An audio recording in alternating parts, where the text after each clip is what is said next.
May God's blessings be upon you all today. In the first reading, Prophet Jeremiah says, "Woe to me, mother, that you gave me birth." Maraming nagsasabing gano'n yan, mga kabataan. Sana hindi na ako pinanganak. Pag pinagsabihan ng nanay, sabi, "Ba't sinabi ko ba na ipanganak mo ako?" Mga kabataan,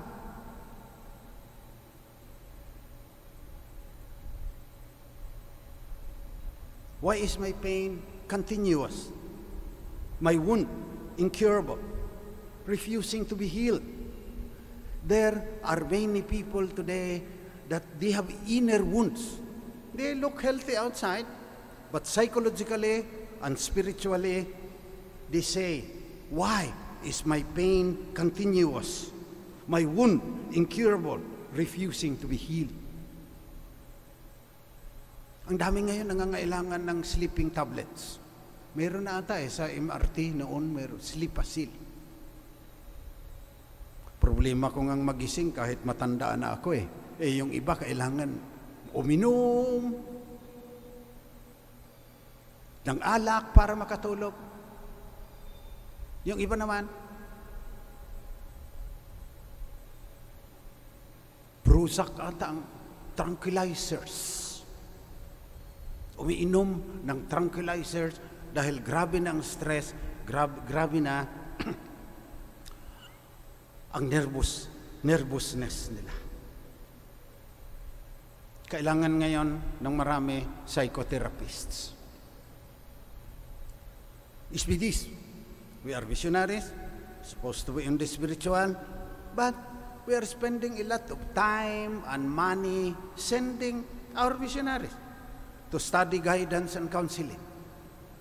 Even our seminarians need guidance and counseling now, which we did not need before. During my time, walang guidance and counseling, walang psychotherapy, walang sleeping pills, walang tranquilizers. Why is my pain continuous? My wound incurable, refusing to be healed? Let us pray for all these people today, especially those belonging to our family.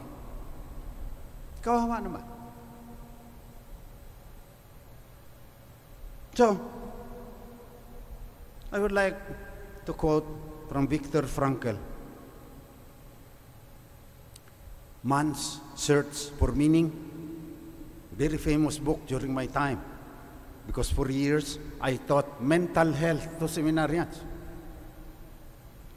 I studied psychology, went for an MA in guidance and counseling. Viktor Frankl was in a concentration camp. He survived.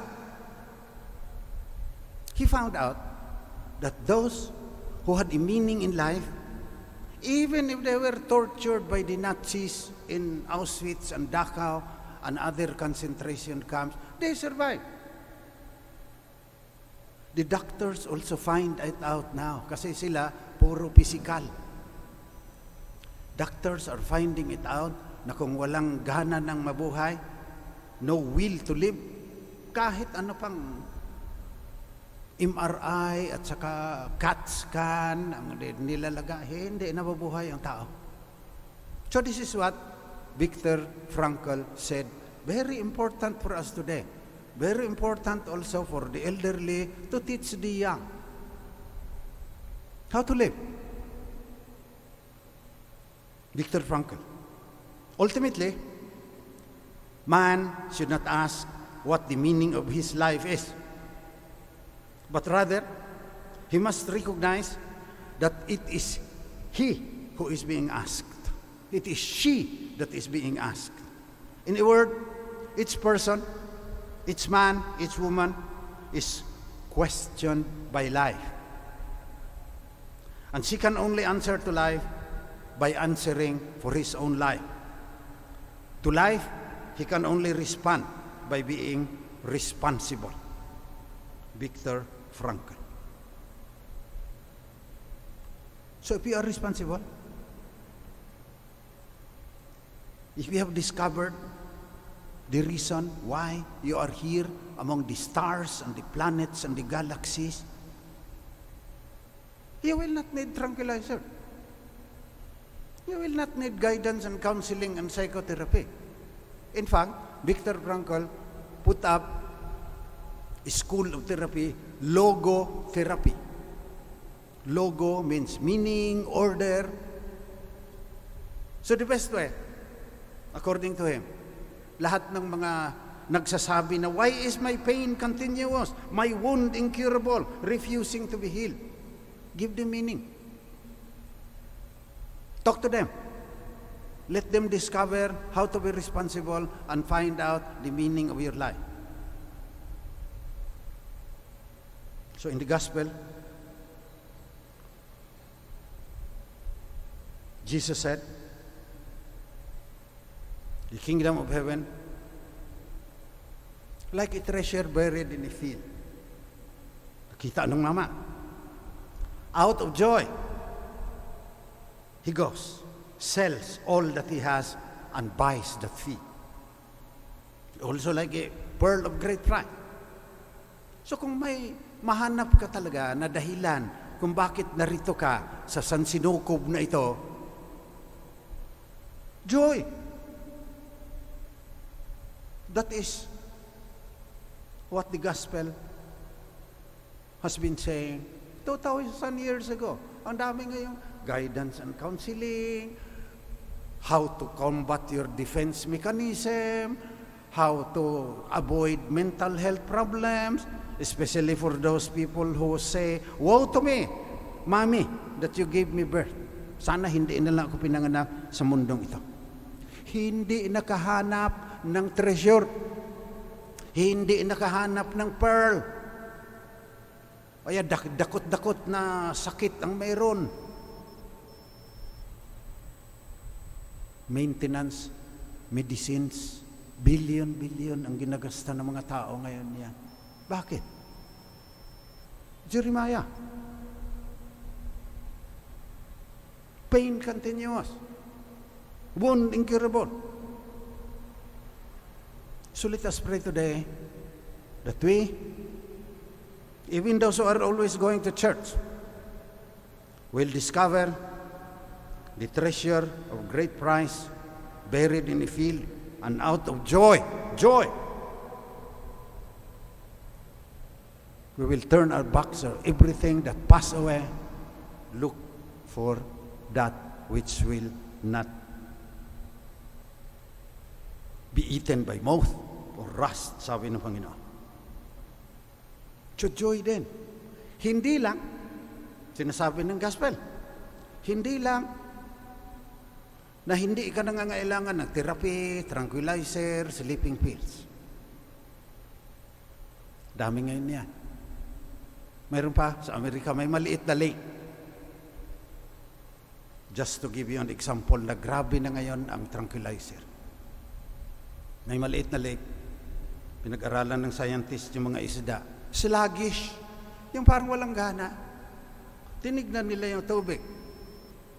Yung tubig ng lake, puno na ng chemical na galing sa tranquilizer na inihi ng mga tao around the lake. Pati isda natatranquilize. So, we should pray that we should not need those. Magdasal ka lang dyan. Baka hindi tama yung pagdarasal mo, kaya you are still troubled. Baka hindi mo pa nahanap yung pearl of great price. So, hindi lang yan. Level lang yun. Kailangan tataas ka dyan. Out of joy, goes and sells all that he has and buys that field.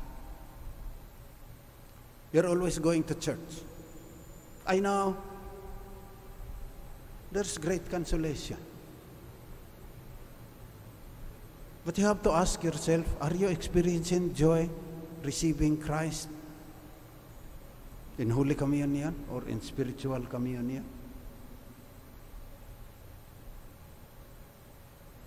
The last thing I would like to say is what the poet said.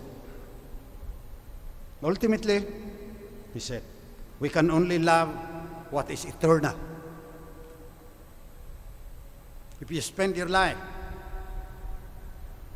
running after the grasshoppers in your feet, mababaw ang pagtingin mo. You will not experience joy. Grasshopper yan eh. Tipaklong yan eh. What the Lord, what our faith is telling us, you follow a star.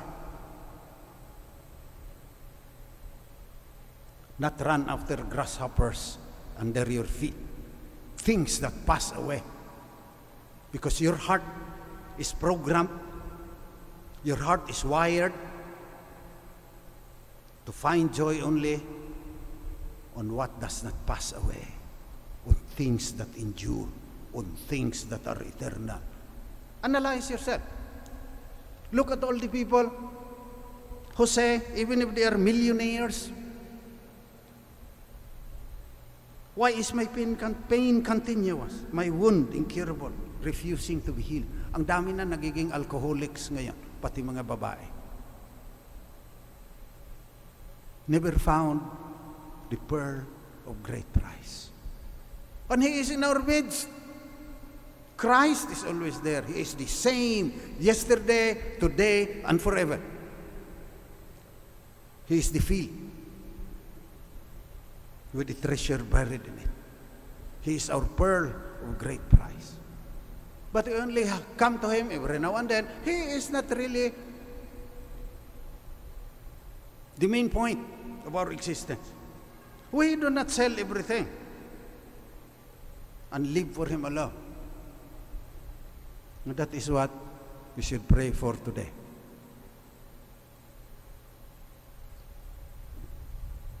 If Christ is truly the Son of God, life has to be lived for Him alone.